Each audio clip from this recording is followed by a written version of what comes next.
Okay children, video number 26. So I have written here 26. Now in this video number 26 we have to prove second equation of motion. Okay, so when you start proof of second equation of motion or next third equation of motion, you will start from the same statement as you have done in first equation of motion. Second thing, you have to draw the same graph as you have drawn in first equation of motion. So now just don't consider this heading. Now your new heading is second equation of motion, right? So you will start, first of all you will make this heading. Below the heading you will write down this statement, then graph, and then this description. Got that? I repeat again. For second equation of motion, this will be your heading, this statement, graph, and then this description. Okay, starting from same situation, consider a moving body with initial velocity vi. So initial velocity is vi, gaining some acceleration a, means body's velocity is not uniform, means velocity is not same everywhere. No, velocity is increasing. Increasing means new velocity will become, final velocity will become vf. So since the body is gaining uniform acceleration, the word is written here uniform, so you will get this smooth state and this line, straight line. Okay, so this shows that acceleration.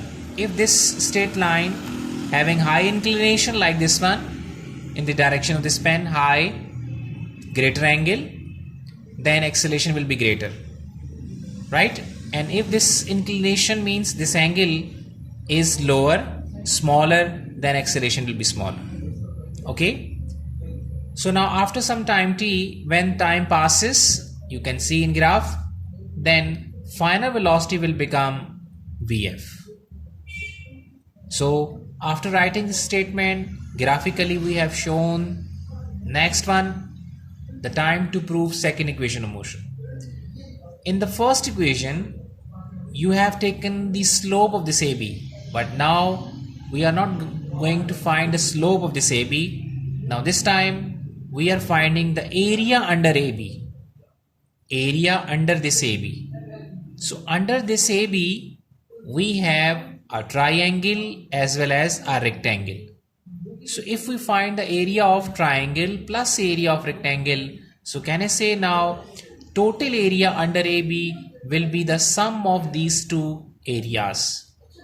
Okay, so area under AB is equals to summation of these two areas, means area of triangle ACB and area of rectangle OACD. You can see, if you find out these two areas by taking sum, so this will give you the total area under AB.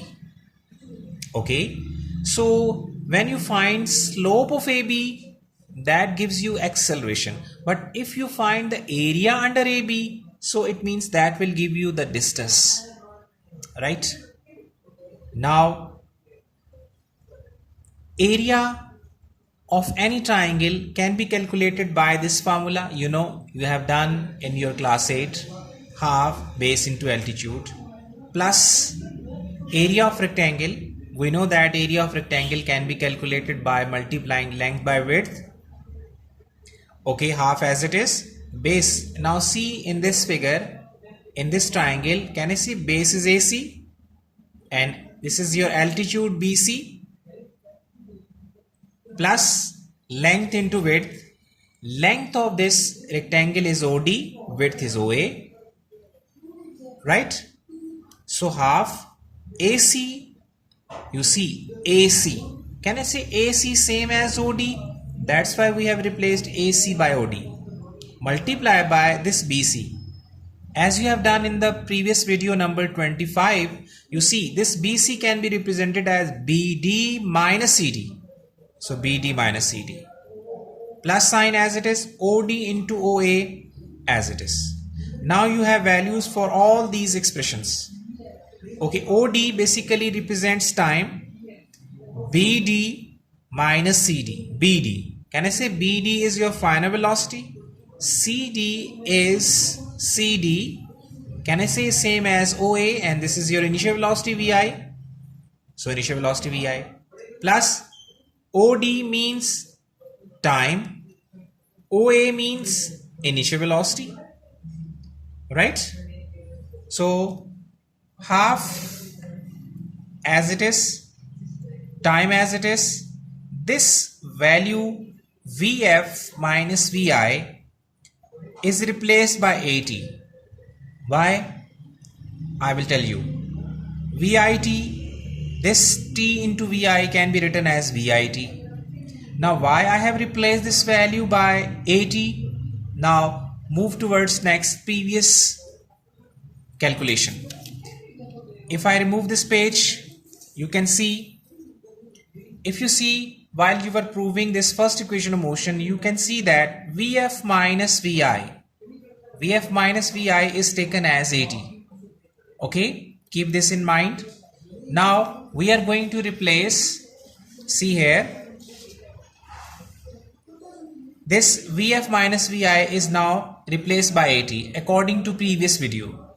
Okay, when you multiply you will get half AT square. You will shift this value VIT first, and then after that you can replace this value. So you have interchanged the position of these two expressions. So ultimately you will get this equation, S is equals to VIT plus half AT square, which is known as second equation of motion. Okay children, hopefully you have understood.